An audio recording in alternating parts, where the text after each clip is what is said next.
The solicitor's clock had been striking the hour for what felt like an age, and Seraphine Ashbury had not heard a single chime of it. She sat very straight in the leather chair, gloved hands folded in her lap, and stared at the document spread across the desk, as though sheer will might rearrange the words. "Read it again," she said. "Miss Ashbury, I have read it 3 times. Then read it a 4th, Mr. Havergill." The solicitor sighed. Rain ran down the window of his chambers in Lincoln's Inn. A coal fire hissed. "The codicil is unambiguous. Your father executed it in the spring of 1811, the year before his death, in the presence of 2 witnesses. The estate at Faringmere, the London house on Adelphi Terrace, the holdings in the funds, the interest in the Bristol shipping concern, and the sum held in trust at Messieurs Oir and Company, amounting in total to some £90,000, will pass to you in full on the condition that you are married by the end of your 25th year. That year concludes on the 9th day of the monthist. You have 30 days, Miss Ashbury. If on the 30th day you remain unwed, every piece of it passes to your cousin, Lionel Pickering. There is no alternative. There is no appeal." She had heard him the first time. Hearing it again did nothing to make it real. "My father loved me." "He did, madam." "Then why?" Havergill folded his hands. He spoke of a daughter who had turned down 4 offers in as many seasons.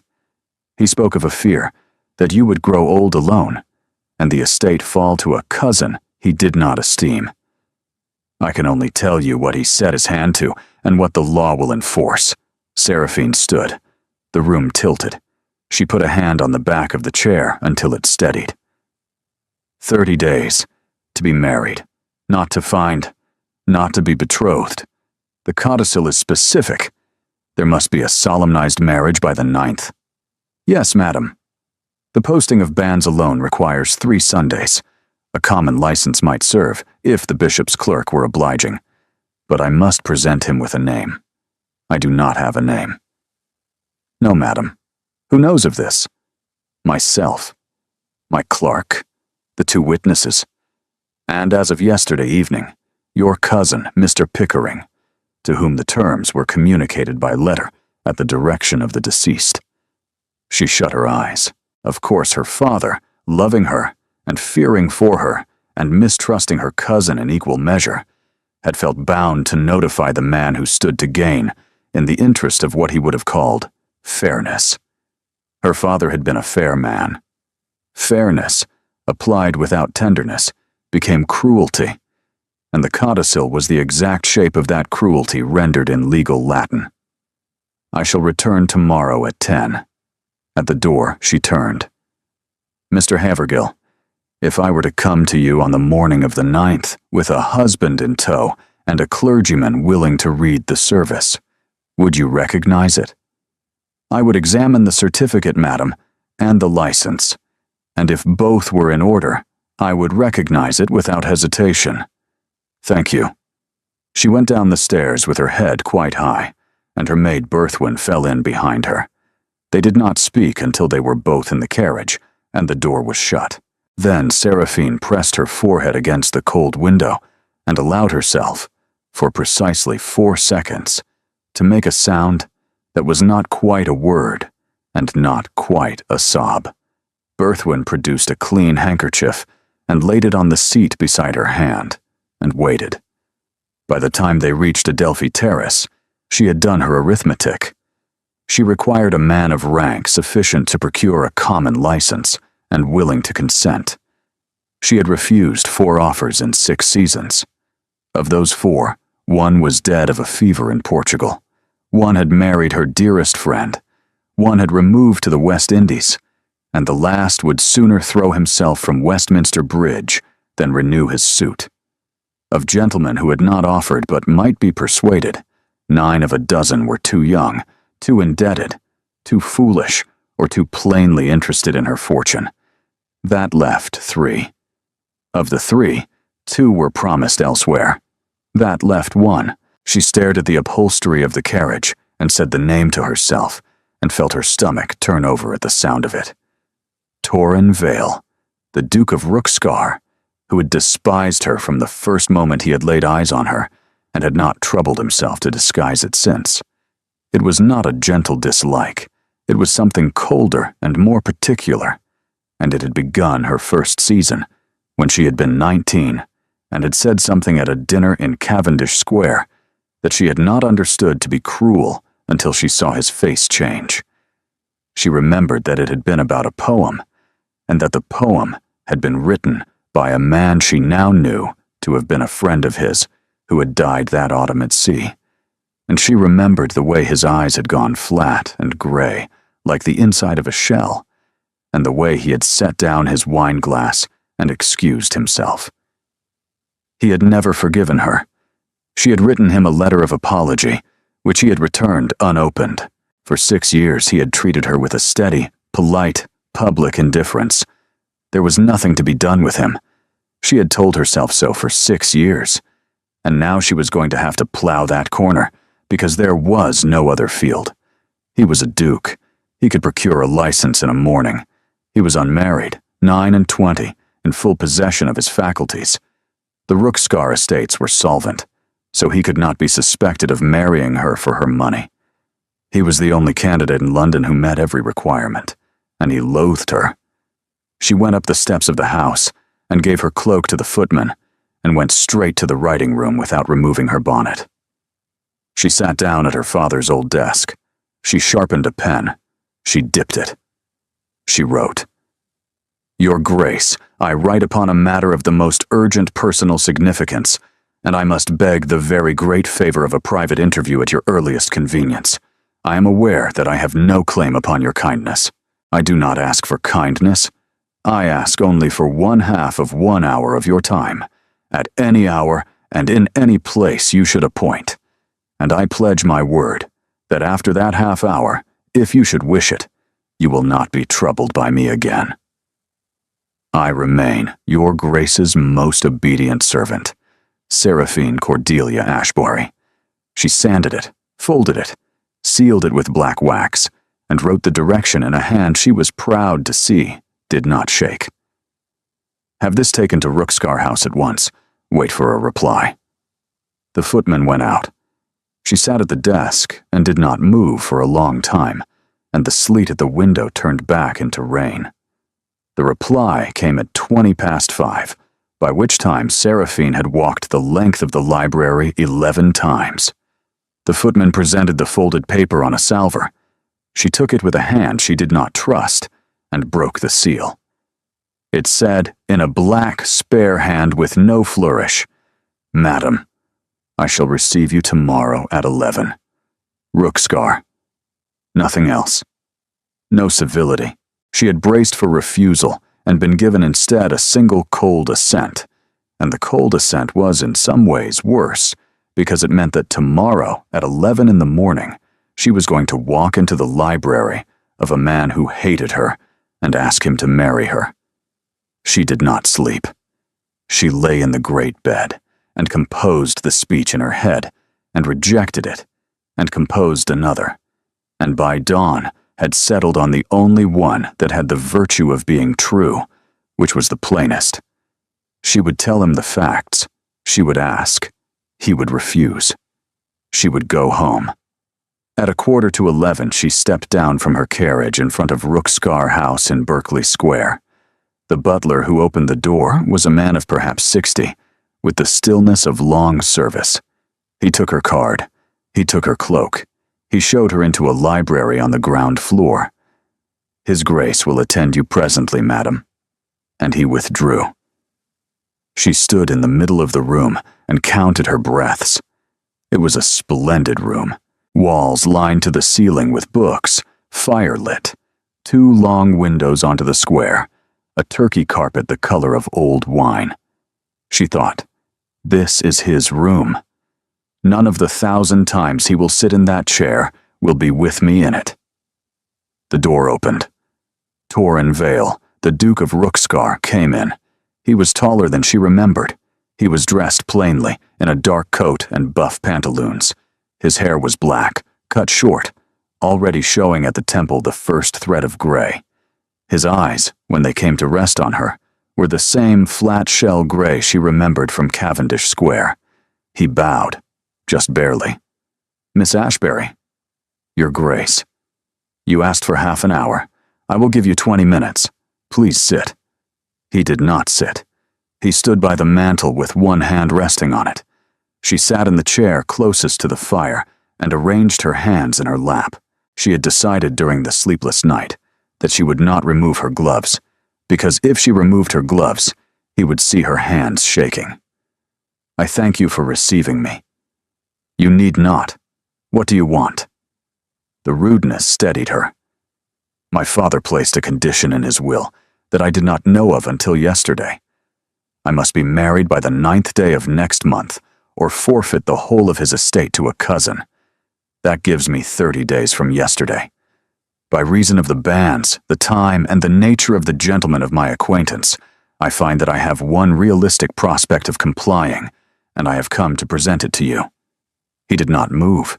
He looked at her with an attention that was so complete, it felt like being handled. "You are asking me to marry you?" "I am." "For your fortune?" "Yes.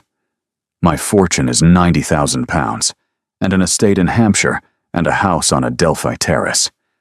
If I forfeit, the whole passes to my cousin Lionel Pickering, who has been in communication with a racing establishment at Newmarket that is not the sort that improves the character of its patrons.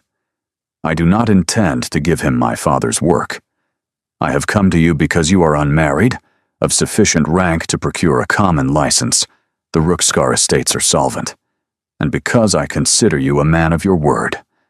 I understand perfectly that you hold me in no regard. I am not asking for regard. I am asking for a contract."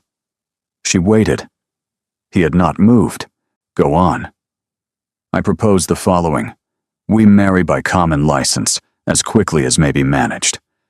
On the morning of the wedding, I will settle 3/4 of the capital upon trustees for the benefit of any children, and failing children, for charitable purposes.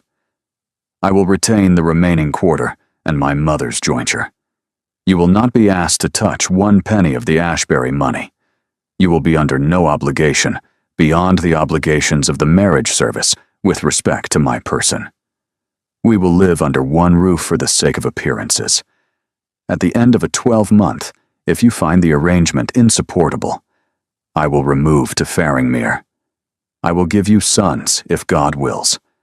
I will trouble you otherwise as little as it is possible for a wife to trouble a husband." She had said it all without taking a breath. She took one now. "Is that all?" "That is all, Your Grace." "You have rehearsed it." "I have thought it through." "You have rehearsed it. I can hear where the sentences begin. I prefer you to tell me why, in the 6 years I have known you, you have never once given me any reason to suppose that you would voluntarily enter a room in which I stood, and why you have come today to offer me your hand." She lifted her chin. "Because I have run out of rooms, Your Grace." Something passed across his face. It was not a smile. It was not anything she had seen on his face before. It was there and it was gone. "You have run out of rooms." "I have. I am being entirely truthful. I am not offering you myself out of any affection, and I should think it an insult if I pretended that I was. I am offering you a settlement that is to your advantage, because you will acquire a wife who will not importune you for your attention, and the satisfaction of having delivered a woman you despise from a ruin that would gratify a cousin you have never met, but would, I think, despise more than you despise me. You are very certain I despise you. Your Grace, I've had 6 years in which to become certain." He left the mantel. He crossed to the window. He stood with his back to her and looked out into the square. A carriage went past in the street. The fire crackled. "If I say yes, you will be bound for the rest of your life to a man whom, by your own account, you have spent 6 years trying not to be in a room with. I am aware of the price." "Say that word again." She paused. I am aware of the price, Your Grace. He did not turn. You may go. Return tomorrow at this hour, and I will give you my answer. She rose. She had her hand on the door when he spoke again, and his voice was quieter, and it was not a voice she had heard from him before. Miss Ashbury, the poem, at Cavendish Square, in the spring of 1809. Do you remember whose it was?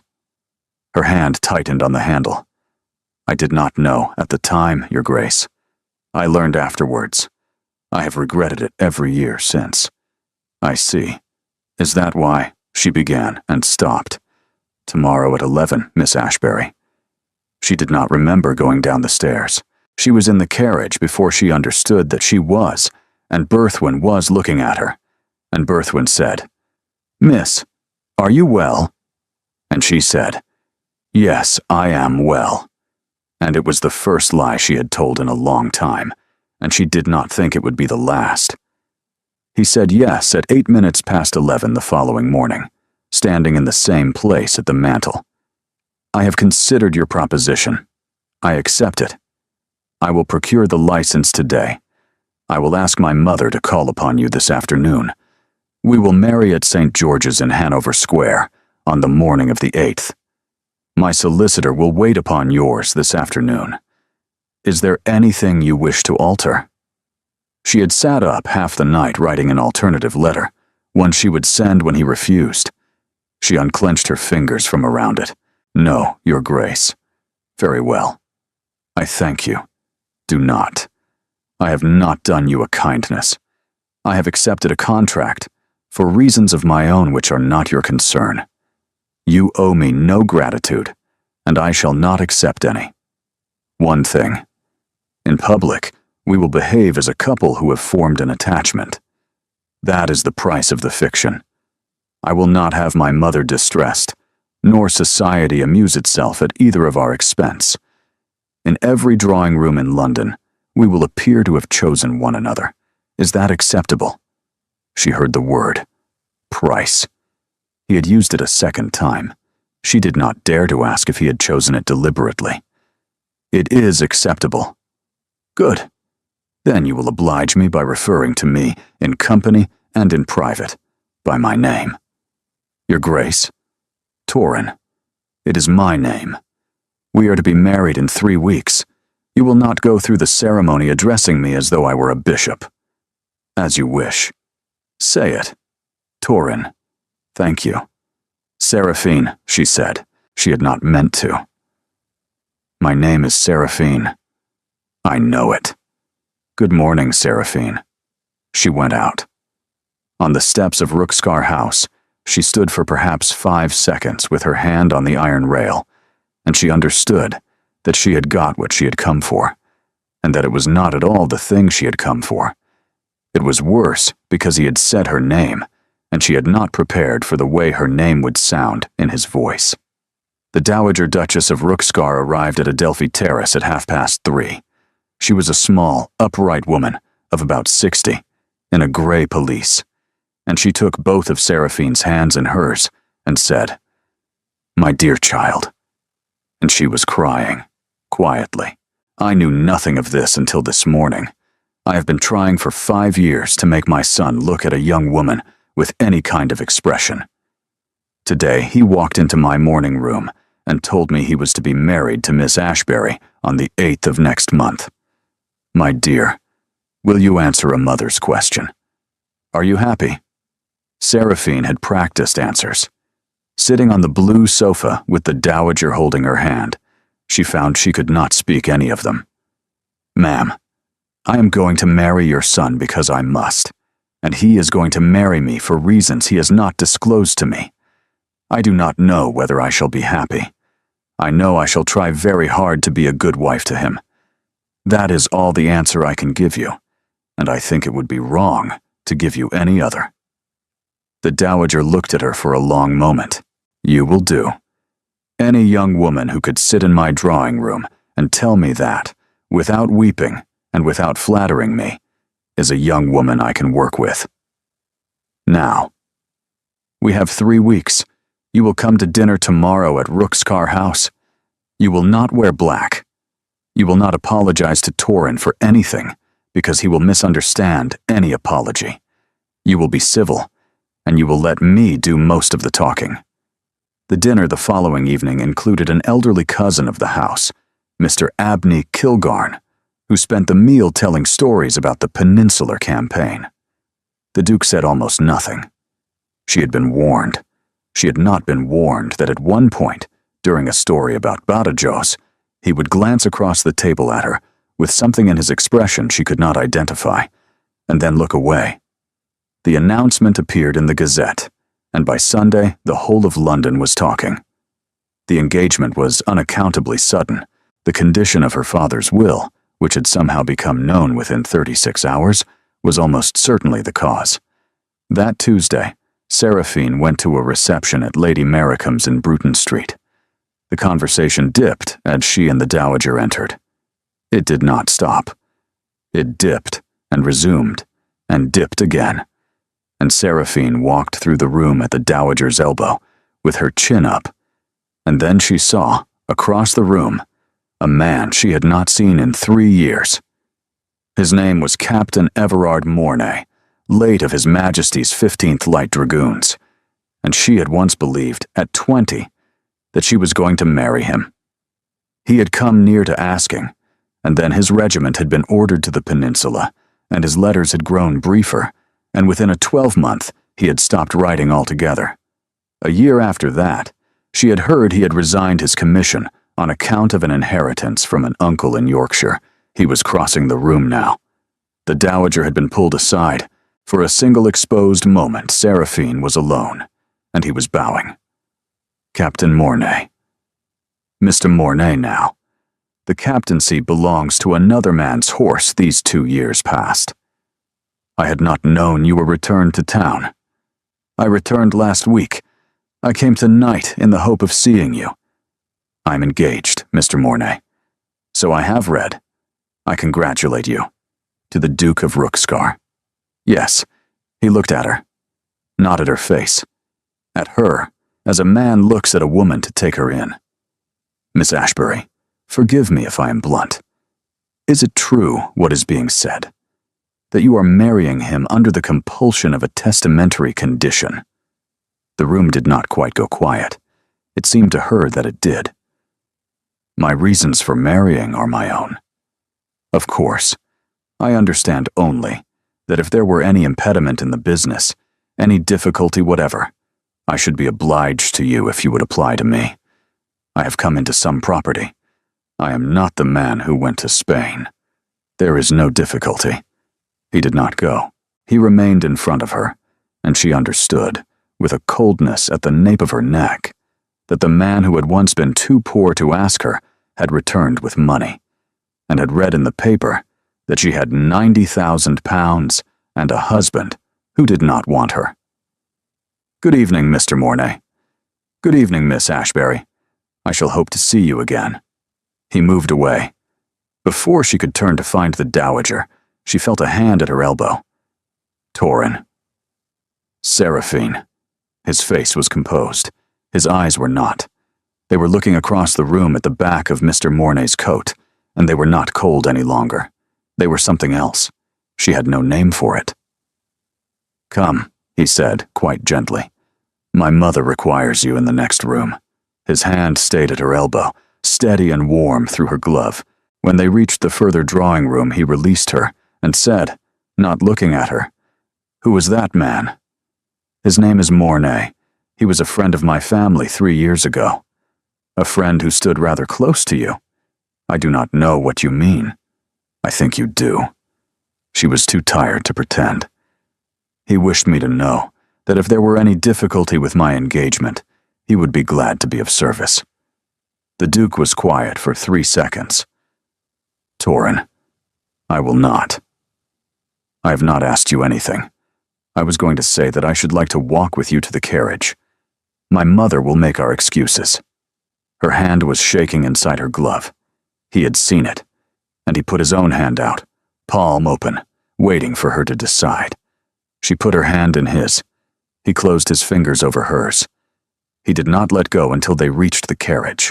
And when the door was shut and the carriage was moving, she heard him say, so quietly, that she was not sure whether he had meant her to hear it at all, "He will not have you. Not while I am alive." She did not answer. She pressed her hand against the cold leather of the seat, and she felt his words go all the way through her like a coin slipping through dark water. She did not sleep that night either. The days that followed settled into a rhythm she had not expected. She called it, privately, the performance. Mornings, she received visitors.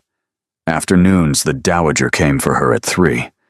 Evenings, she dined at Rookskar House. There was always someone else at table, placed as a chaperone in the way that a small stone is placed on a paper to keep it from blowing away. They were never alone.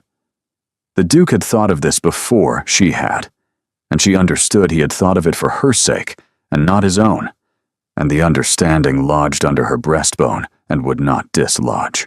On the Thursday of the second week, the dowager had a headache, and Mr. Kilgarn had been sent for, but had not arrived, and they sat at opposite ends of a table laid for 3, with the butler, Manning, behind the Duke's chair, and the footman, Oric, behind her own, and they were, for the first time, essentially alone.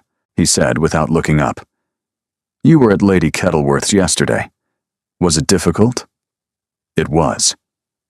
What did Miss Adela Kettleworth say? She set down her spoon. She said, in a voice not quite loud enough for her mother, that she wondered what my father's solicitor was charging for drafting a codicil that produced a duke at the altar in 30 days, because she would like to engage him for her own next season. The Duke did not move. I did not answer her. Her mother came into the room. Good that you did not answer. An answer would have made the remark a matter of discussion. By not answering, you made it a matter that reflected only upon her. I thought only that if I opened my mouth I would cry, and that I would not cry in Adela Kettleworth's drawing room for any fortune in the kingdom. He looked up. It was the first time during the meal. You did well, Seraphine. Later, when the fish was cleared, he said, My mother wishes us to ride in the park tomorrow. I have told her we will. I do not ask you to enjoy it. I do ask you to do it. Of course. Can you ride? Yes. Are you any good? I am competent. He almost smiled. Did not quite happen. The ride went as he had said. They went at a walk past the carriages of everyone in London, and Lady Wennet, who was a woman with a tongue like a saw, said afterwards to 17 different people that Miss Ashbury and His Grace of Rookskar were, on close inspection, a remarkably well-matched pair. By Sunday morning, the report had acquired a life of its own. On Sunday afternoon, a card was delivered at Adelphi Terrace, and Seraphine went quite still. Mr. Everard Mornay requests the honor of waiting upon Miss Ashbury. I am not at home to Mr. Mornay now, nor at any other hour. If he returns, the same answer. If he writes, the letter is to be placed upon my desk. He did return. Tuesday and Thursday, refused. On Friday, a letter came. My dear Miss Ashbury, I have tried upon 3 occasions to pay my respects. If you are again not at home on Monday, I shall not trouble you further, except to say this. I have reason to believe that certain particulars of your present situation are known to parties who would be glad of a larger currency for them. I should be sorry to see such particulars exposed. Everard Mornay. She read it twice. She put on her pelisse, got into the carriage with the letter in her reticule, and said, Rookskar House. Manning received her without expression of surprise. His Grace is in the library, madam. I will inform him. The Duke was standing by the fire with a paper he folded and set aside as she came in. He did not ask what the matter was. He took in her face and the reticule she was holding a little too tightly, and drew up a chair to the fire. Sit. Manning will bring you tea. She handed him the letter. He read it standing. When he had finished, he laid it on the mantel and looked at her, and his face had gone not colder, but stiller. How long? A week. He called Tuesday, Thursday, and has written today asking to come Monday. You have refused him. Good. What particulars does he suppose himself to possess? She held her hands tight in her lap. The clause is known to my solicitor, his clerk, the two witnesses, myself and my cousin, Lionel. I do not believe any of the first four would speak. I think my cousin has calculated that his only chance of recovering what he has lost is to see the engagement broken before the 9th, and has been looking for an instrument. I think Mr. Mornay has offered himself as that instrument. You have thought about this. I have thought about very little else today. And you came here at once. As soon as I had read it twice, he looked at the letter. He looked at her. Seraphine, listen. You will do nothing. You will answer no letter. You will receive no visit. If he presents himself at your door, he is to be refused. If he presents himself in a drawing room, you will ignore him. You will not be left alone in any room in which he is present. That last is my own concern. Do you understand? Yes. Good. You will leave the management of Mr. Mornay and your cousin to me. She drank. He stood by the fire and watched her drink, and after a little while he said, very quietly, You came to me. You did not write. You did write. Something in his voice. She could not look at him. Thank you, she said into the cup. Finish your tea. Go to my mother in the morning. Tell her nothing of this. Tell her only that you would be glad of her company. She likes to be told she is wanted. Yes. Good girl. He had not meant to say it. She heard it in the pause that followed. He had said it in the tone a man uses to a frightened horse or a child who has done as she was told. In the instant after, he stepped back half a pace and turned the letter on the mantel face down. She set down the cup and stood. Your Grace, I will see you on Friday. She walked to the carriage. She sat very still as it moved toward Adelphi Terrace. Good girl. She pressed the back of her gloved hand against her mouth. Mr. Mornay did not call Monday. He did not call that week. She did not know what the Duke had done. She did not ask. But on the Tuesday evening of the 3rd week of the engagement, she was at a small private concert at Lady Penstow's in Hill Street, and she saw, on the other side of the room, her cousin Lionel Pickering standing by the door, and she saw the Duke cross the room to him in a manner so casual that half the company did not notice, and she saw them speak for perhaps 2 minutes, and she saw her cousin's face go the color of paper, and she saw her cousin leave the room. The Duke came back and offered her his arm. The second piece is beginning. Shall we go in? He did not speak of her cousin. She did not ask. But she did not like, that night, the way he had looked across the room at Lionel. It was the same gray stillness he had turned upon Mornay, and she understood, although no one had told her, that 2 warnings had now been delivered, and that whatever was going to happen next was not going to be a warning. It rained all of Wednesday and Thursday, and was still raining at 4 o'clock on Friday afternoon, when Seraphine was set down at Rookscar House for tea with the Dowager, and discovered that the Dowager had been called away by a sudden indisposition of an elderly aunt, and had left instructions for tea to be served to Miss Ashbury, and for His Grace to be informed. She went into the small drawing room. The fire had been built up, curtains drawn against the early dark. She took off her bonnet and sat down, and found herself looking at the room as though she might find him in it. On the side table beside a bowl of flowers, there was a small, leather-covered book. She picked it up because her hands required occupation. On the flyleaf, in a firm, spare hand she had seen before, Torrin Vale. Christ Church, 1801. It was a book of poems. She turned a page.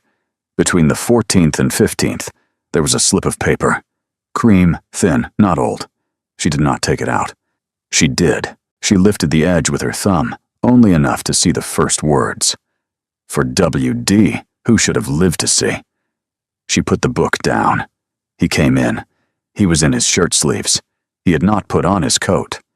She understood that when Manning had informed him she was here, he had come at once, without going to his dressing room first, and that he did not know he had come without a coat until he saw her face. Forgive me. Do not. I have interrupted you. You have not. He went out.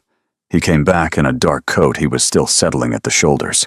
He sat down opposite her and poured his own tea, and he handed her a cup without asking how she took it, because he had watched how she took it at 8 dinners, and he knew. They drank. You looked at a book on the table. I did. I'm sorry. I took it up because I was nervous, and I opened the flyleaf, and I closed it again as soon as I saw what was inside. You saw the slip. I saw the first words. I did not take it out. I know you did not. The slip sticks out on the outer edge. When you put the book down, you did not press it in. She looked at him. He was looking at the fire. You were very careful. I wish to tell you I noticed. He set down his cup. He leaned forward with his elbows on his knees and looked into the fire. His name was Wesson Derringham.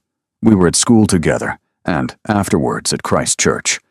He wrote the poem that I was shown by his sister after he died.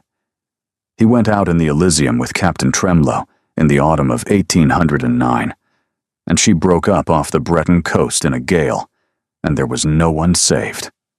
I laughed. I know.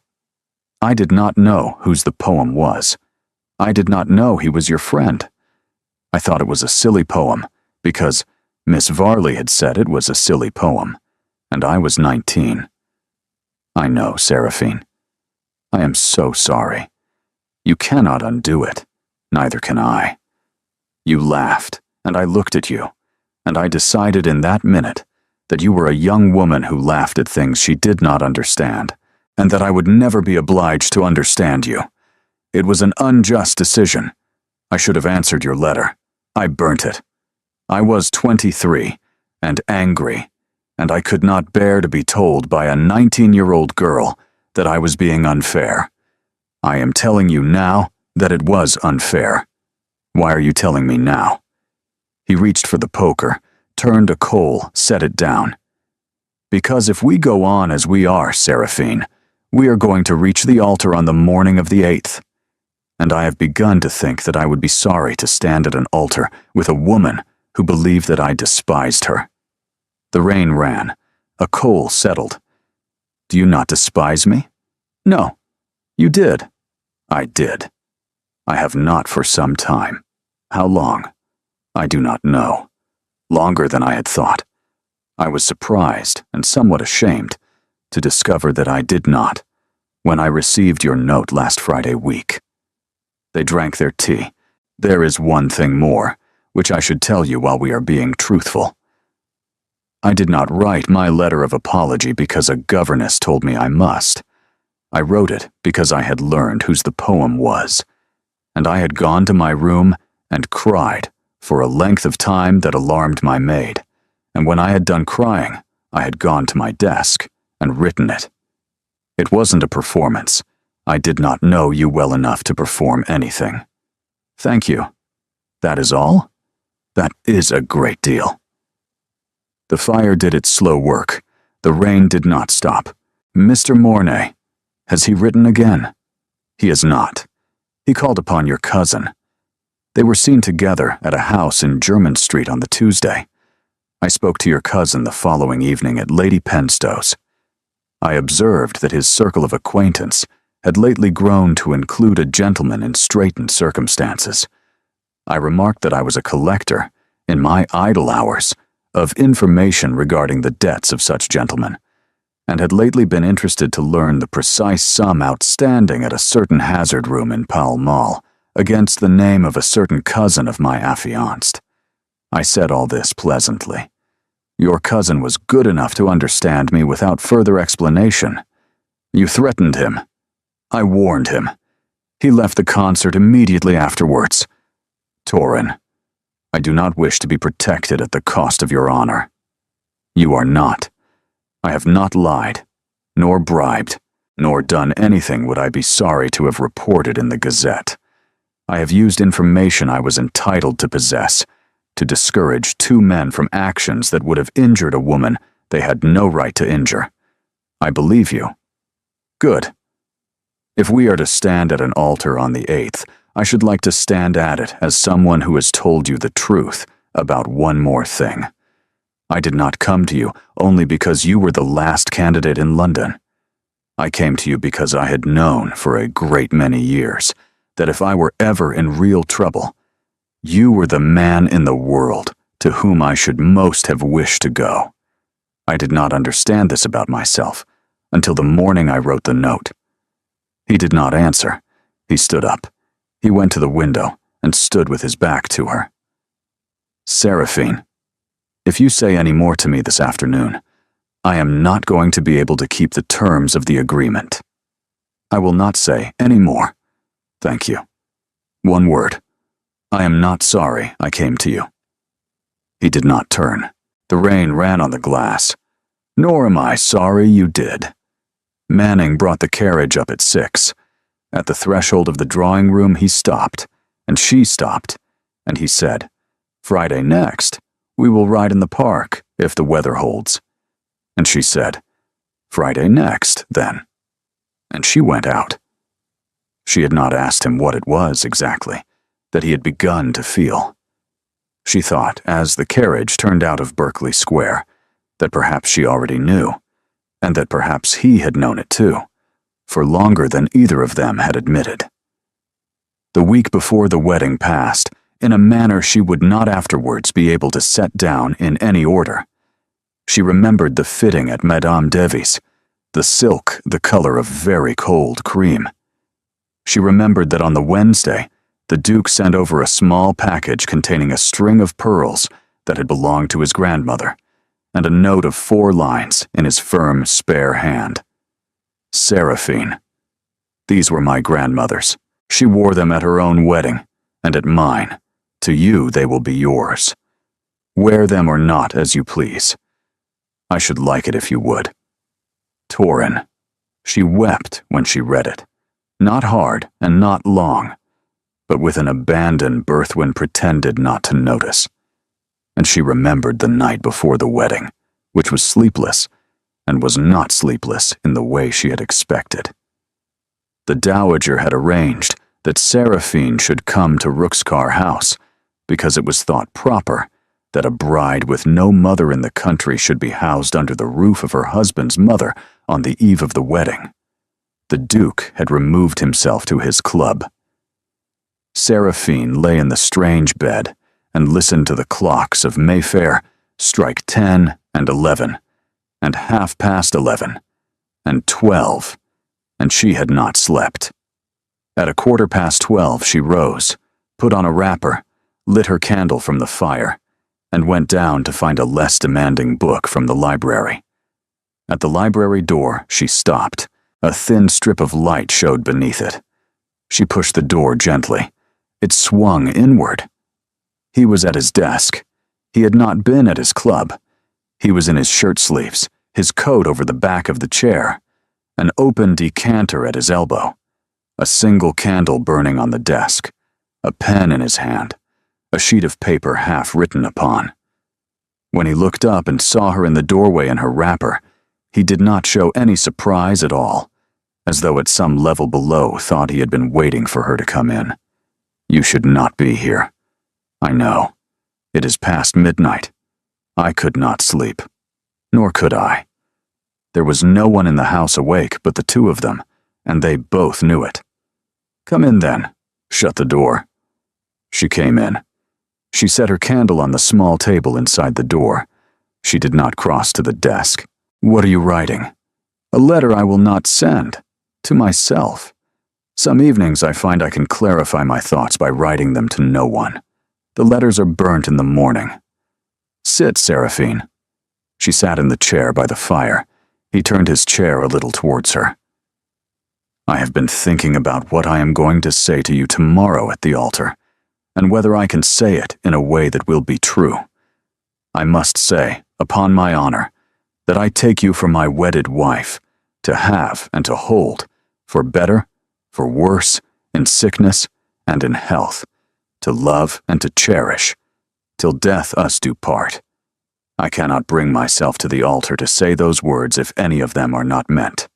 Torin, tell me truthfully, Seraphine, if I say them, meaning them, will you be saying them, meaning them also? She was sitting quite still. Her hands were flat on the arms of the chair. I will. All of them. All of them. I have known you 6 years. I have known you well for 4 weeks. I do not love you because you are kind to me. I love you because I have seen you work, and answer my question without flinching, and write 4 lines on a note with a string of pearls, and come to your mother's drawing room in your shirt sleeves because you had been told I was in it, and did not think to wait for your coat. I am not speaking in a heat. I am telling you, in the coldest part of the night, that I will stand at the altar with you tomorrow and mean every word of the service. He had put both hands flat on the desk while she spoke, as though to hold the desk down. I've been a fool about you for 6 years, and I have not been a fool for perhaps 3 of the last 4 weeks. I was going to say it at the altar, by the form of the words. I do not think I can wait. I should like to say it here. Then say it. He came around the desk. He crossed the small space of carpet and knelt upon one knee beside the chair, and he took her hand, the right one, and his hands were not quite steady. I love you. I have come to love you in the manner of a man who did not know he had the faculty any longer. I loved you, a little, on the afternoon of your note. I loved you, certainly, on the afternoon in my mother's drawing room with the book of poems. I will love you tomorrow at the altar, and on the day after, and on the day of your death or of mine, whichever comes first. And I wanted to say it to you once, before the service, so neither of us could suppose I said it only because the service required it. She could not see him clearly. She bent her head. Torin, I have loved you, I think, since the afternoon you said, "Good girl." He gave a short breath, not quite laughter. I apologize for having said that. You meant it in the manner of a man who was relieved that I had done sensibly the thing he had asked. I loved you for it. I have been lying awake half of each night since, thinking about a man who says, "Good girl" to his affianced when she brings him bad news, because it is the only form of tenderness his circumstances will permit him to use. Seraphine, do not say anything. Please. He rose. He did not release her hand. He drew her to her feet. She stood in her wrapper in the middle of his library, her bare feet cold upon the turkey carpet, and he put his free hand at the side of her face, and he did not kiss her, because the thing he was trying to tell her was not a thing a kiss would settle, and he held her face in his hand, in the manner of a man steadying an object he has been afraid to drop. I did not think I would be permitted this. I had made my peace with not being permitted this. You are permitted. I am going to go back to my desk. Do not follow me. Go upstairs. Sleep if you can. I will not see you again until the church. I will not touch you, Seraphine, until I have stood at the altar and said the words. I will not have our marriage begin with anything that was not made public and lawful first. I understand. It is right. Good. Go. She did not remember how she got back to the guest bedroom. She remembered only that she was lying in the strange bed with her hand on her cheek, where his hand had been, and that she wasn't afraid, and that the clocks struck 1 and 2, and at some point between 2 and 3 she slept, and woke in the clean, clear first gray of her wedding day. And as she lay there, with the wedding dress laid out in the next room, and the small stirrings of a household beginning below her, she thought with a clarity she had not had in 30 days that the price her father's codicil had set upon her was not, after all, a price she had paid. It was the price she had received. She rose at 6:30. Berthwin came in at 7 with hot water, and a face so carefully neutral that Seraphine understood at once something had happened. "Berthwin, what is it?" "There has been a letter delivered to His Grace at 6 o'clock, miss. His Grace has been at his desk since he received it. He has sent for his man of business and for Mr. Manning. His Grace has asked that you be informed that the arrangements for the morning are entirely in hand." "A letter from whom?" "I do not know, miss. The footman said it came by a servant in no livery who refused to give his name." Seraphine stood. "I must see him." "Miss, I am to tell you that you are not to go to the library." "Berthwin, if there is a letter that has come at 6 o'clock by an unnamed hand, and he will not tell me of it until after the service, I shall stand at the altar this morning with a thing between us I do not know the shape of, and I will not do that. Dress me. A morning gown, any." She went down the great staircase in her plainest morning gown, and Manning was at the foot of the stairs. "Manning. Where is he?" "In the library, madam, with Mr. Farish. Please announce me." "Madam. Announce me, Manning." He bowed. "Very good, madam." The Duke was at his desk. Mr. Farish rose and bowed, and, without being told, gathered his papers and withdrew. "Seraphine, I had asked you not to come. I could not obey you, not today. Tell me, please." He held out a single sheet of paper. "Read it. Do not touch anything else on the desk." The hand was one she had never seen, an anonymous hand, plain, careful, unmistakably a woman's. "Your Grace, I write without signing my name, as I am a servant in a house to which I shall not refer. I was in the room at Cavendish Square in the spring of the year 1809, on the night upon which a poem of Mr. Wesson Derringham was read aloud. It was not Miss Ashbury who began the remark. It was a young woman seated at her left hand, who had the poem by heart from a relation at Christ Church, and who goaded Miss Ashbury into laughing at a line by pretending the line was to be laughed at. Miss Ashbury did not know whose poem it was. The young woman did. The young woman is at present in a position to press certain rumors against Miss Ashbury in connection with her present engagement to your Grace, and means to do so within the present week. If your Grace will call at a house in Hill Street between 3 and 4 this afternoon, and ask for me by the Christian name of Phillida, I will tell you all that I know. I have wished to speak of it to Miss Ashbury for 6 years. I write in the belief that I have been silent too long. Your Grace's obedient servant. P. She read it twice. Who is the young woman? I do not yet know with certainty. Farish has taken the letter away to make inquiry. You have a guess. I have a guess. I believe her to be Miss Oriel Carstairs. Seraphine shut her eyes. Oriel. She was my friend at school. She was the one girl in the room at Cavendish Square I trusted enough to laugh with. If this letter is true, she has been holding a knife to your throat for 6 years, for a reason she has never told you. What do? We marry at 12, as arranged. Farish will go at 3 to Hill Street. I will go with him, and my mother's brother, Sir Perry, who is a magistrate, and my cousin Kilgarn.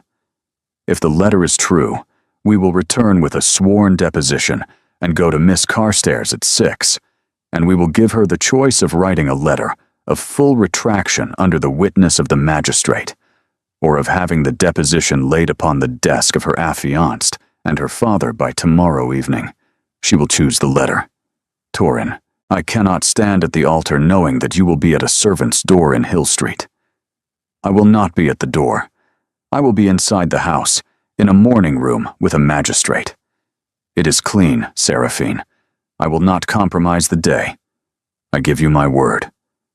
Then I accept it. I will not think of Hill Street until you tell me it has been seen to. You will tell me afterwards. I will tell you everything. Tonight. She went back to the guest bedroom and sat at the small writing table and wrote, Oriel, I am to be married this morning at St. George's. You were at my side at Cavendish Square in the spring of 1809, and I have called you my friend. I know what you meant to do this week. I do not know why.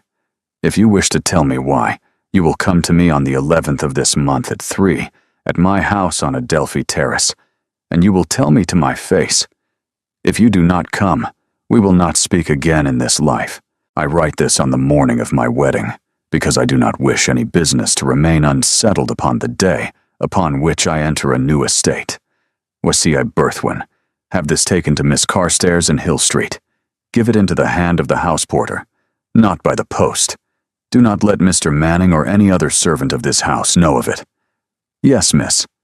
Dress me now. In the gown. The service at St. George's was conducted at 12 precisely by the Reverend Dr. Allerby, with a small and carefully assembled company.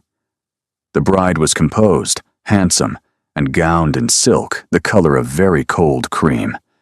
The Duke said his responses distinctly, and with evident feeling. The Dowager Duchess wept. What was not described in the papers the following morning was that, at 3:15, the Duke of Rookscar was driven in a plain carriage to the house of Lady Carstairs in Hill Street, accompanied by Mr. Farish, Mr. Kilgarn, and Sir Perry Vale, a magistrate, that they were received at the area door by Phillida Norwood, housemaid in the employ of Lady Carstairs, aged 29, who made before Sir Perry a sworn deposition, and named, under oath, Miss Oriel Carstairs. What was not described was that, at 5:30, the same party were received by Miss Carstairs in her mother's morning room, and placed before her a copy of the deposition, and gave her the choice between a letter of full retraction of every word she had spoken privately to Mr. Mornay and Mr. Pickering, witnessed by the magistrate, or of having the deposition conveyed to her affianced and her father within the hour. That Miss Carstairs, after 11 minutes of weeping, wrote the letter. What was not described was that, at 7:15, the Duke arrived back at Rookscar House, where his bride of 6 hours and 45 minutes was sitting in the small drawing room, still in her wedding silk, the pearls at her throat, a book open on her knee that she had not turned a page of in an hour and a half. That he put the letter of retraction into her hand and said, "It is done. She will not speak against you again." That she sat down very suddenly, and he sat beside her, and she did not ask for another word that night. Then he said, "Seraphine, I have said the words of the service, and I would be glad, if you are willing, to put my hand upon yours now." She put her hand out on the cushion between them. He covered it with his. She came down to breakfast at 9. The Dowager had removed herself the day before to Queen Anne's Gate with Aunt Blay, with a tact that Seraphine would always remember as the truest kindness any stranger had ever paid her. The Duke was already there with his paper. "Good morning, my wife," he said, in a tone that made a title into an endearment, simply by the weight of the consonants. "Good morning, my husband. Sit. Manning has made you chocolate. Oric is no longer in the house. I dismissed him last night. He had been in Hill Street on Tuesday last. I did not know it until Farish brought me Phillida Norwood's full statement. He had taken money from Miss Carstairs' household. I was not willing to sleep one night under the same roof with such a man once I knew. You are right. Torrin, there is one further thing I did yesterday which I did not tell you of. I wrote a letter to Miss Carstairs at 7 in the morning, before I went down to the library. I wrote it because I knew, the moment I read the anonymous letter over your shoulder, who it must be about. I wrote it because I could not wait for you to come back from Hill Street to speak for me, and because I did not want my first act as your wife to be an act in which you had acted for me, and I had not spoken for myself. What did you write? That I knew what she had done, that I did not know why, that if she wished to tell me why, she should come on the 11th at 3, and if she did not come, we would not speak again in this life. You sent that letter before the service. Signed. Signed with my initials only. Sealed. Sent by Berthwin to the porter in Hill Street. Not by the post. She will have had it before noon. He was quiet for a moment. Seraphine, you have done a very brave thing, and a very wise thing, and I do not know whether I am more astonished by the bravery or the wisdom. I only wish you had told me at 3 yesterday afternoon, because I would have gone to Hill Street differently if I had known she had already received your letter. I did not tell you because I didn't want to be told by you not to send it. I should not have told you not to send it. I might have. I would have been wrong. He put out his hand across the table, palm up, and she put hers into it, and they sat at the breakfast table with their hands joined across the cloth, and Manning came in with fresh toast and affected not to see. Oriel came on the 11th. She came in a black pelisse and a black bonnet, which Seraphine had not expected, and which was more disarming than any defiance would have been. Seraphine received her in the small drawing room at Adelphi Terrace. Berthwin was in the room. Seraphine had not sent her out. Oriel did not ask her to. I came, Oriel said. I see. I came because you gave me a choice, and I would not have forgiven myself if I had not taken it. Then take it. Oriel looked at the carpet. Seraphine. I was in love with Wesson Derringham. I had been in love with him since I was 16. He did not know. He did not ever know, because he was a man who did not look at young women for any purpose, except to write about them afterwards. And I was not the sort of young woman he would have written about. I was at Cavendish Square in the spring before he went. I had been given news by my brother, who had been at Christ Church, that Mr. Derringham had written a poem about the ending of an engagement he had lately formed and had lately broken. I had the poem by heart from a copy my brother had brought home. I began to speak of it. I said it in such a way as to make you laugh. I wished very much for somebody else to laugh at the poem along with me, because I could not bear to be the only person in England who found it ridiculous, when in my heart I found it the finest poem I had ever heard. I laughed at it because I could not endure the thing it told me, which was that he had loved a woman enough to break an engagement for her. I made you laugh with me because I could not laugh alone, and I have hated you for 6 years for the crime of having done what I asked you to do. I have hated you, Seraphine, and I have known all the while that I was the one who should have been hated, and I have held on to the hating of you because it was easier than the other thing. When I saw you become affianced to the one man in London who would never consent to be lied about, I thought that if I could break the engagement, I could make you the laughing stock I had made myself, in my own heart, for 6 years. I am not purged. I am the smallest I have ever been. I came today because you wrote me a letter that a woman of real generosity would write on the morning of her own wedding to a woman who had tried to ruin her. Seraphine did not speak for a long time. Oriel, you have been a great fool. You have been a fool of a particular kind, which I have also been.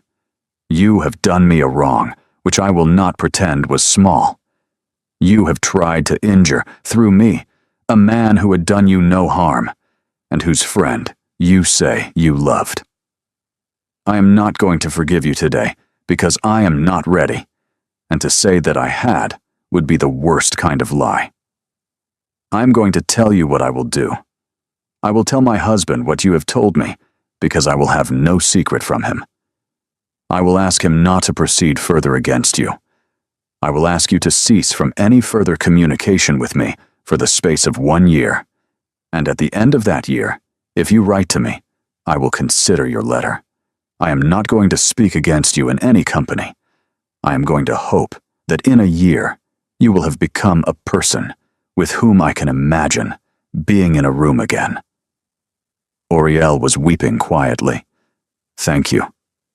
Go now. She went. Berthwin closed the door. Seraphine did not move. Berthwin. Yes, your grace. Seraphine will do. Will you sit with me a little? I do not wish to be by myself." They sat together for an hour without speaking, and the afternoon light changed on the walls, and Seraphine wept a little, not for Oriel and not for herself, but for the one person in the whole account who had died at sea in his 24th year without ever knowing that two women had loved him in their different ruinous ways. The season went on. The engagement gossip began to lose its edge because there was no new information to sharpen it, and by the end of the first month of her marriage, the whisper had been softened by the 1,000 small kindnesses of a dowager who knew every drawing room in London into the ordinary murmur that attends any marriage of conspicuous haste. There was one more thing to be settled, and it was settled by Mr. Everard Mornay. He had left town after the wedding and been seen at Bath and at Cheltenham, and it appeared he had understood that his season in London was done. And then on a Wednesday in the 4th week after the wedding, Seraphine was driving in the park with the dowager when she saw upon the path a figure she knew. "It is Mr. Mornay. I had understood him to be at Cheltenham. He has evidently returned. Mamma, I should like you to drive on and let me speak to him alone upon the path and come back for me in a quarter of an hour. I have a reason. I will tell my husband of it afterwards. On your head be it." The carriage moved on. Seraphine stepped down. Mornay came up. He did not smile. He did not look at her with any of the boldness he had used a month before. He looked at her as a man looks who has been reading about himself in a letter he has not been meant to see. "You may walk with me the length of that path to the gate. At the gate you will bow, and I will bow, and we will not meet again." They walked. The gravel sounded under his boots and hers. "Your Grace, I did not know, when I came to you at Lady Merricombe's, that the matter of the codicil had been told me by a person who intended to use me to injure you. I have since learned my error from a letter I received from a relation of mine who is close to the family of Miss Carstairs. I wish to tell you that I would not, had I known at the beginning what I learned at the end, have permitted myself to act in any of the ways in which I have acted. I am not a good man, Your Grace. I am not pretending to be.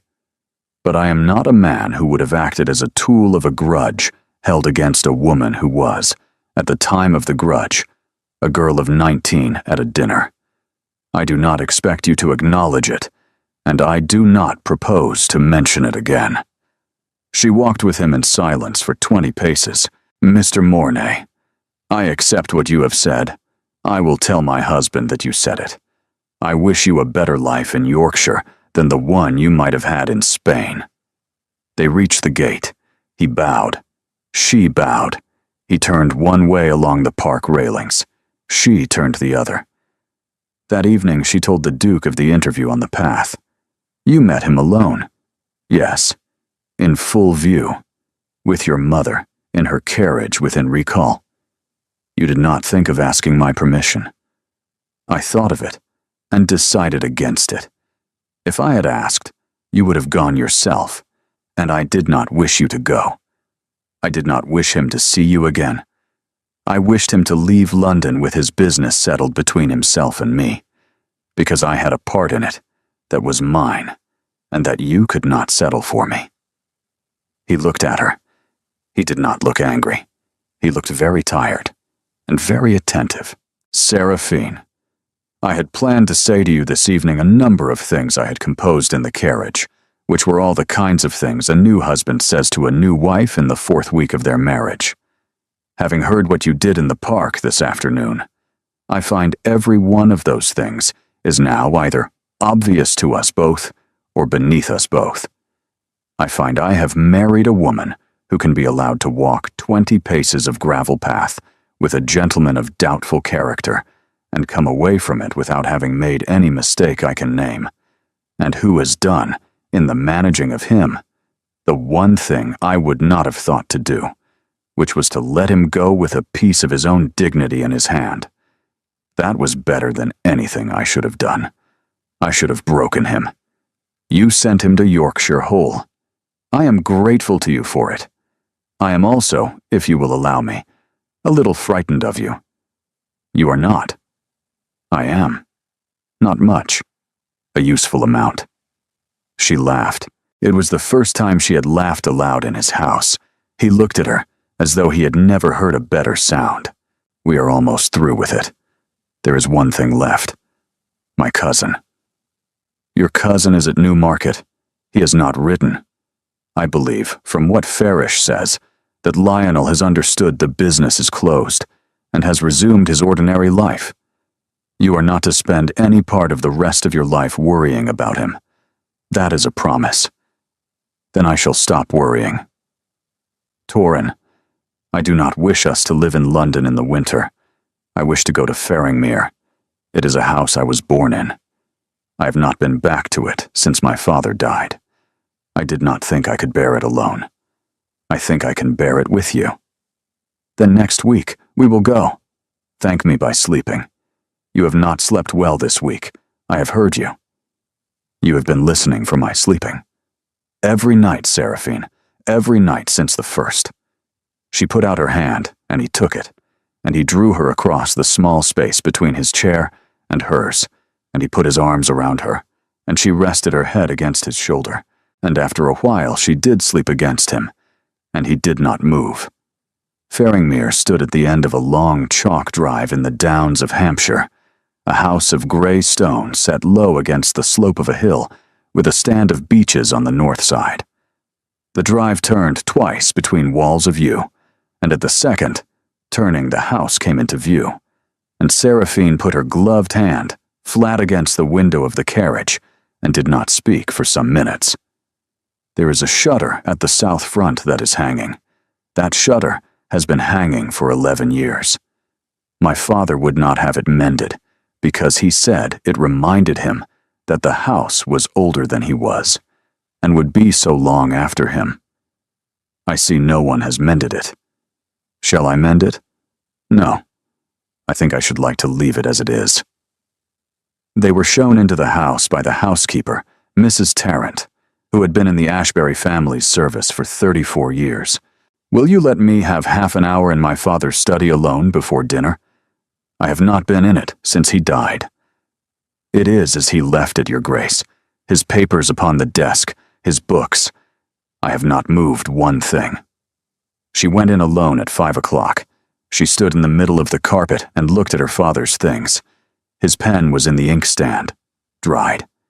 His spectacles were folded beside a book, open face down upon a chair. The book, when she picked it up, was the third volume of Clarendon's History of the Rebellion. He had been reading about the death of Charles I. He had set it aside at the page upon which Charles was being taken from St. James's to Whitehall. He had not reached the scaffold. She sat in his chair at the desk. The chair was too large for her. It had always been too large for her. On the desk, under the pen stand, there was an envelope in her father's handwriting, addressed to her. She had not seen it before. She broke the seal. My dearest Sarah, I shall not send this.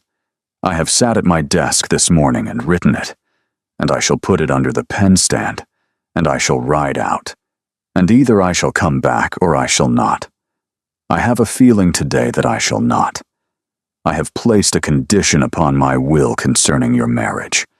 I have done this because I have seen you refuse 4 men whose offers a less dear daughter would have accepted, and I have begun to be afraid, not of the refusals, but of the reason for them, which I believe to be that you have been waiting for a man who will not notice that you are waiting. I have a candidate in mind. I will not name him, because if I name him to you, I shall ruin him for you. He has come to 2 of my dinners in the past 12 months. He has argued with me upon both occasions about the Navy, and he has been wrong upon both occasions, and he has listened to me afterwards upon neither. I like him for it. I like him for the manner in which he turned upon the footman who dropped the fish at the second dinner, which was the manner of a man who had been taught to blame himself first and the servant second. I like him for the way he looked at you across the table when you spoke, which was, as a man looks who has set himself not to look and has failed. I will not write his name. If the condition in my will does its work, you will have found him by the time this letter reaches your hand, and you will know. I am, my darling girl, your father, who has loved you every day of his life, and has written you this letter in the foolish hope of being, even from the grave, of use to you. Papa. She did not move for a long time. She sat in her father's chair, in the thickening blue light of a Hampshire afternoon, and she understood a thing she had not understood in the 60 days that had followed. He had meant Torian. He had sat in this room a year before his death and watched his daughter refuse 4 men and dined the Duke of Rookscar twice and set the thing up without telling her, because he had known that if he had told her, she would have refused that offer also.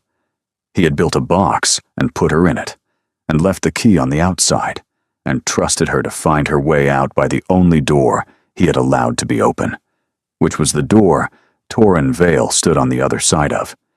He had not known how Torrin despised her. He had not known about the poem. He had only seen Torrin turn upon a footman and look across a table and argue about the Navy, and he had decided. He had died without knowing he had been right. The door opened. Torrin came in. Torrin, I wish to read you something. My father wrote it a year before his death. He put it under the pen stand. He meant me to find it. Will you sit? She read the letter aloud, steadily. She did not weep. She had done her weeping in the first half hour of reading it to herself. When she had done, she set the letter on the desk. He was looking at the carpet. I was at 2 of his dinners. I remember the footman and the fish. He was a boy from the village. He dropped the turbot entirely upon the Bishop of Chichester. And your father looked at me because I was nearest the bell, and I rang it. And when the upper footman came, I said, "A cloth and another plate for his lordship, and none of your observations for the boy." I did not know your father was examining me. He examined you twice. He examined me while he examined you, which I didn't know either. Seraphine, your father liked me. I dined at his table twice and argued with him about the Navy, and I was wrong, and I didn't listen. I would have liked him. I should have told him so. He knew. He ended the letter saying he had written it, in the foolish hope of being, even from the grave, of use to me. A man does not write such a sentence, except in the belief he will be read. Torrin stood up. He crossed to the desk. He did not sit in the chair where she was. He stood beside it, and put his hand upon the back of it. Seraphine, I am going to keep this letter. I am going to keep it in my desk at Rookscar House. I am going to read it once a year, on the anniversary of your father's death. I am going to become, over the years, a man of whom, if he were living, he would think, that is the man I thought he would be. I make you that promise in this room, in the chair in which he wrote the letter, with the letter between us on the desk. I wish to make one more promise to your father in his absence, as he made one to me in mine. I promise him, through you, that I will love his daughter as a man loves a woman who has been given into his hand by a wiser man than he knew to be wise, and that I will fail her as all husbands fail their wives, and that I will come back from each failure faster than the last, and that I will love her, at the end, better than I loved her at the beginning. She put out her hands. He took them. She stood up out of her father's chair. He took her in his arms, and they stood together in her father's study in the last of the Hampshire blue, and the letter lay on the desk between them, and somewhere on the south front, a shutter that had not been mended in 11 years swung in the small wind rising across the downs. They dined that night in the small breakfast room. Mrs. Tarrant had laid a small table by the fire, and they were served by the old footman Grigson, who had been at Faringmere since before Seraphine was born. And Grigson wept a little when he first came into the room, and recovered himself. After dinner, They sat by the fire in the small drawing room across the hall. The long windows showed only blackness and the rising of the wind. "My cousin Lionel. Have you had any further communication?" "He wrote me last week. He asked for a loan of £600 to discharge certain obligations in Pall Mall." I replied by return. I told him I would not make him a loan, but I would, upon the single condition that he quit Newmarket and Pall Mall and present himself at an estate in Ireland, of which I have the management, there to work for 2 years in the office of the steward at a salary of £140 per annum, and his board, pay down his debts by a schedule of my devising, and at the end of the 2 years return to England, a man capable of earning his own living. I told him this offer would stand open 14 days. He has 8 days left. Will he take it? I think he will. He has no one left to feed him the belief that you or I are still to be used. It is the only offer he has left. If he accepts, you will not see him for 2 years. Thank you. Seraphine, your cousin is the last piece of the matter. When he has replied, the whole of it will be settled. The whole of it is settled. We are through. Yes. I should like in a little while to go upstairs. In a little while, then. They did not speak for a quarter of an hour. A log fell. Somewhere outside an owl made a single note, and another, and no more. They went up. The south bedroom, which had been her mother's, had been aired and prepared. The great bed was old, with posts. The sheets had been her mother's, folded in lavender in the linen press since her second marriage, and had been taken out that morning. Seraphine stood at the window. Torin came and stood a little behind her. She did not turn. Torin, I have been a wife for a month, and a wife in name only. I should like that to cease, this night. He did not answer. She felt his hands come upon her shoulders, and the weight of them through the wool of her shawl. Seraphine, are you certain? I am more certain than I have been of anything in my life. I am in my mother's room, in the house I was born in a marriage made upon the terms I proposed, and sworn upon the words I meant. To a man my father tried to leave me. If I cannot be so tonight, I shall not be so ever. Then turn around. She turned.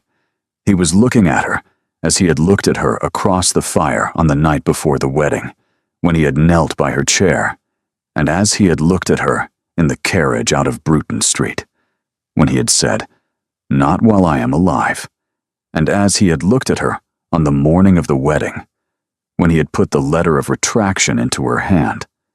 All of those looks at once. She stepped into his arms. He rested his forehead against hers.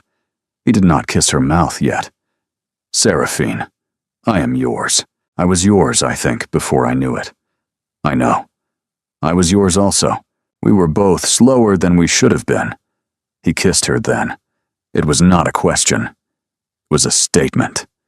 It was the statement he had been making at her for 6 weeks, in every other way he had been able to make it, and it was a thing given and received at the same instant. He drew back. He said, "Seraphine," and she said, "Come." And he came. The house was very quiet that night on the downs. The old house, with its shutter that had not been mended, and its fields outside where a man had died at a hedge, took its new master and its returning mistress into its keeping. And at some hour after midnight, a small snow began to fall on the beaches to the north, and neither of them saw it, because they had stopped looking at windows. In the morning, Seraphine woke first. She rose and went to the window, and saw the thin white on the grass and on the drive, and the shutter hanging on the south front. She thought, I shall not mend that shutter either. Let it hang, as a small sign that we do not mend everything, and that we do not need to. She went back to the bed. He was awake. He said, "Come back." And she came. A year and 2 months later, at the end of the following spring, Seraphine stood at the long window of the drawing room at Faringmere. She was holding a letter from her cousin Lionel, who had taken Torin's offer on the 12th of the 14 days, and who now wrote once a month from the Irish estate, short letters full of small particulars about a drainage scheme, and an ewe that had lambed twins, and a servant teaching him to read Irish, which he wrote he was no good at, and meant to persist in. He had paid down 400 of his debts. He had not been to Newmarket nor to Pall Mall in 13 months. She went out of the drawing room. She crossed the hall. She went into her father's study, which was now also Torin's study, and which they shared. And Torin was at the desk, and a letter under his hand, and he looked up.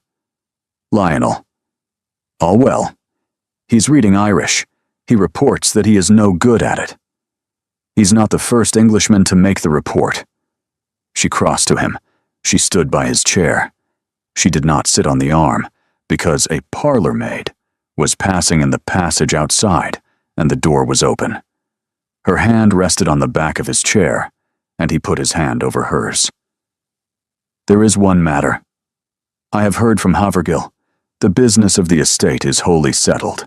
3/4 of the capital is in the names of the trustees, for the purposes you proposed.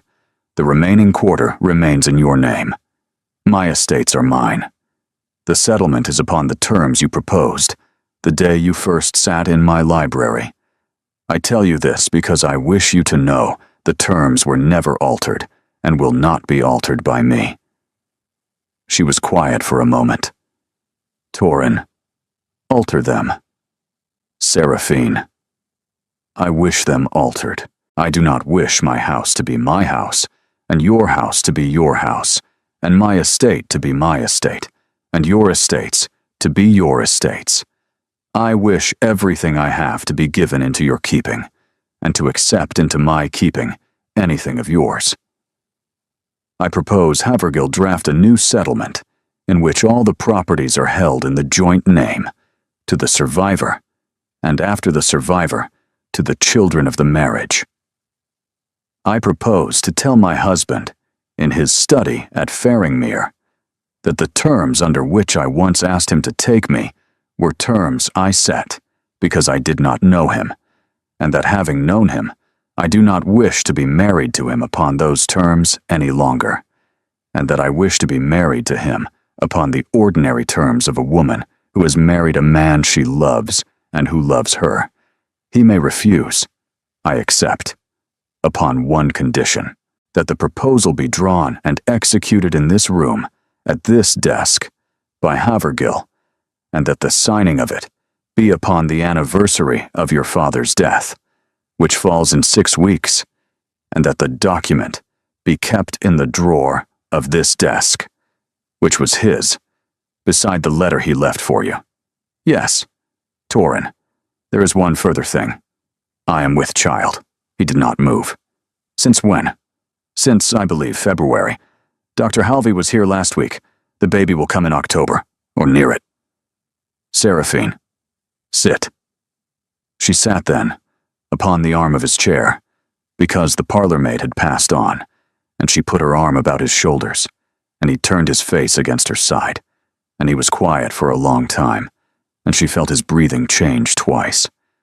After a time, he looked up. A boy or a girl? It cannot be known yet, Torin. No. I asked because I wished to see what I would say if I knew. I find it does not matter to me in any degree whatever. What shall we call her? Her? I find I am imagining her. I had thought of Cordelia. It was my mother's second name, for her and for your grandmother. Elspeth was your grandmother. Elspeth Cordelia Vale. Very good. And if it is a son, I should like him to be called Wesson. She felt him beside her, not move. You do not object. I do not object. I had not asked, because I did not wish to raise his name in a house to which he had never been. He was my friend. It is a debt of years. They sat for a long while. The sun moved along the carpet. Mrs. Tarrant sent up word about the menu for the dowager's arrival. The small business of the house pressed at the door, and they let it press. And Seraphine thought, this is my life now. And then she thought, no, This has been my life for more than a year. And then she thought, I was wrong to say that the price was a price I received. It was not a price at all. It was the place I was always going. I did not know the way in, and my father laid the stones of the path. After a while, Torin rose, and she rose, and they went out into the hall and down the stone steps. And the wind of spring on the downs came across the lawn, and Torin put his arm around her shoulders before they went out into the sunlight, as had been his habit for 14 months. It was the single gesture by which she knew she was his, and he was hers.